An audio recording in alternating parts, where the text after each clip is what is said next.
तो महाकुंभ से जुड़ी बड़ी खबर आपको बताएं। अखिलेश यादव ने, समाजवादी पार्टी के मुखिया अखिलेश यादव ने महाकुंभ के आंकड़ों पर सवाल उठा दिए।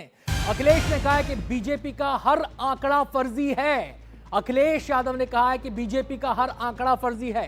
गोरखपुर वाली ट्रेन खाली गई, कुछ ट्रेनें खाली जा रही हैं। ये बड़ी बात अखिलेश यादव ने कही है। आपको बताएं कि महाकुंभ को लेकर लगातार संख्या को लेकर, श्रद्धालुओं की संख्या को लेकर तमाम तरह के दावे किए जा रहे हैं। यह अनुमान लगाया जा रहा है कि 40 से 45 करोड़ श्रद्धालु यहां पर महाकुंभ में डुबकी लगाने आ सकते हैं। तो ऐसे तमाम आंकड़ों को लेकर अखिलेश यादव ने कहा है कि बीजेपी का हर आंकड़ा फर्जी है। सरकार का हर आंकड़ा वो है फर्जी, और हमारा पत्रकार साथी सही बोल रहा है, हम इसको धन्यवाद देते हैं। कुछ ट्रेनें खाली आ रही हैं, सुनने में आया गोरखपुर वाली खाली ट्रेन गई है पूरी, और नहीं मानते अभी वीडियो दिखा सकता हूं मैं आपको। नहीं वो छोड़िए, हम उन पर चर्चा नहीं करना चाहते हैं, लेकिन ये बात मोटी मोटी मान लीजिए कि बीजेपी का हर आंकड़ा फर्जी है। याद कीजिए नोटबंदी में क्या कहा, भ्रष्टाचार कम हो जाएगा, काला धन खत्म हो जाएगा। आज बताइए भ्रष्टाचार कितना बढ़ गया, पत्रकार साथियों से बेहतर कोई नहीं जानता होगा। और इसी नोटबंदी के बाद जीएसटी आ गया। जीएसटी से बताओ व्यापारियों का नुकसान हुआ कि नहीं हुआ? व्यापारी बर्बाद हो गया। और अभी नई तरह की लड़ाई चल रही है। कानपुर में सभी कारोबारी कानपुर छोड़ करके जा रहे हैं।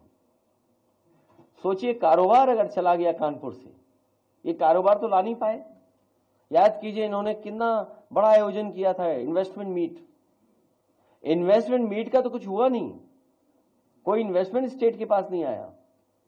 लेकिन जो कारोबारी पहले से थे, जिनका कारोबार हो रहा था, चल रहा था, वो कानपुर छोड़ करके जा रहे हैं, लखनऊ छोड़ करके जा रहे हैं। तो आपने सुना अखिलेश यादव क्या कह रहे हैं। महाकुंभ के आंकड़ों को लेकर उन्होंने सवाल उठाए। अब आपको ग्राफिक्स के जरिए हम बताएंगे कि अखिलेश यादव ने कौन कौन सी अहम बातें कही हैं। सबसे पहली बात तो उन्होंने कही है कि बीजेपी सरकार के सब आंकड़े फर्जी हैं, यानी कि कुंभ को लेकर, महाकुंभ को लेकर जो दावे हो रहे हैं उनको लेकर सवाल उठाए। नोटबंदी में भी फर्जी आंकड़े दिखाए गए, ये आरोप भी अखिलेश यादव ने लगाया है। कुछ ट्रेनें खाली जा रही हैं, ये बात भी उन्होंने अपनी प्रेस कॉन्फ्रेंस में कही है। ट्रेनों का हवाला देते हुए खाली ट्रेन का वीडियो दिखा सकता हूं, यानी कि वो कहने के अपनी बात के सबूत के तौर पर मैं वीडियो पेश कर सकता हूं। गोरखपुर वाली ट्रेन खाली गई, जो एग्जाम्पल उन्होंने दिया वो गोरखपुर वाली ट्रेन का एग्जाम्पल उन्होंने दिया। शहजाद पूनावाला इस पर क्या कह रहे हैं, आपको सुनवाते हैं।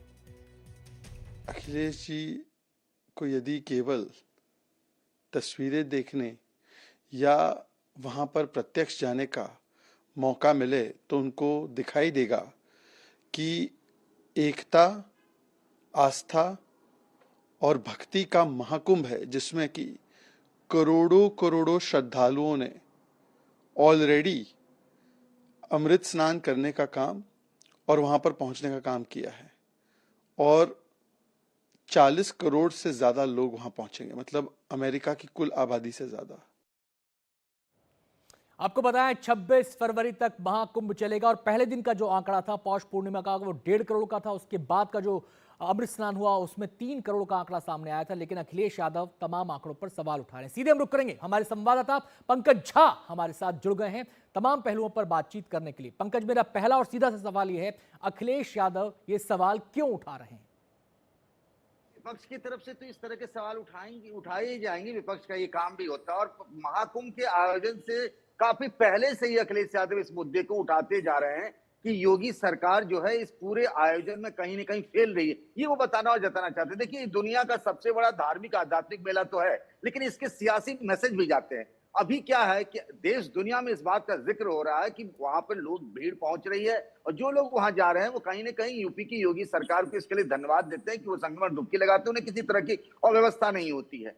तो इसीलिए अखिलेश यादव लगातार काउंटर कर रहे हैं। और जैसा उन्होंने कहा, आपने उनके प्रेस कॉन्फ्रेंस में सुना, आपने देखा कि 14 तारीख को जब मकर संक्रांति में संगम में प्रयागराज में स्नान हो रहा था, तो उन्होंने हरिद्वार में स्नान कर लिया था। तो एक विपक्ष की तरह से वो आयोजन की खामियों को उजागर करने की कोशिश कर रहे हैं। पंकज, मैं आपसे यहाँ पे सवाल करूंगा, आप खुद महाकुंभ कवर करने गए हुए थे, आपने खुद पहला अमृत स्नान वहां पे कवर करा, जो वहां की तस्वीरें हैं और जो अखिलेश यादव बात कर रहे हैं, जो वहां की ट्रेनों की तस्वीरें हैं, बस की तस्वीरें हैं, श्रद्धालुओं के आने की तस्वीरें हैं, डुबकी लगाने वालों की तस्वीरें हैं, क्या आपको लगता है कि उस बयान के इर्द गिर्द वो भीड़ है? क्या आपको लगता है कि जो अखिलेश कह रहे हैं कि ट्रेनें खाली जा रही हैं, आंकड़ा फर्जी है? क्या आपको लगता है ऐसा है? देखिए, मैं जिस प्रयागराज में जहां पे था 13 तारीख को और 14 तारीख को, दोनों ही स्नानों में हमें अपार भीड़ दिखी। जिस घाट पर जाइए वहां तिल रखने भर की जगह नहीं थी। सवेरे से लेकर रात पर मतलब चौबीसों घंटे लोग वहां संगम में स्नान कर रहे थे। जो ट्रेनें थी उनमें भी भीड़ थी। हालांकि मैंने अभी सुना अखिलेश यादव को प्रेस कॉन्फ्रेंस में कह रहे थे कि उनके पास गोरखपुर, जो योगी आदित्यनाथ का एक तरीके से संसदीय क्षेत्र उनका समझते हैं, उनका घर जैसा है, चूंकि वहीं के महंत भी है गोरखपीठ के वो। तो वो कह रहे हैं कि गोरखपुर से ट्रेन खाली आ रही है, इसका वीडियो भी है। अब ये तो वो जाने कि उनके पास कौन सा ट्रेन का वीडियो है, लेकिन संगम में लाखों लोगों की, करोड़ों लोगों की भीड़ जी। जुट रही है। अभी तक 7 करोड़ लोग वहां स्नान कर चुके हैं।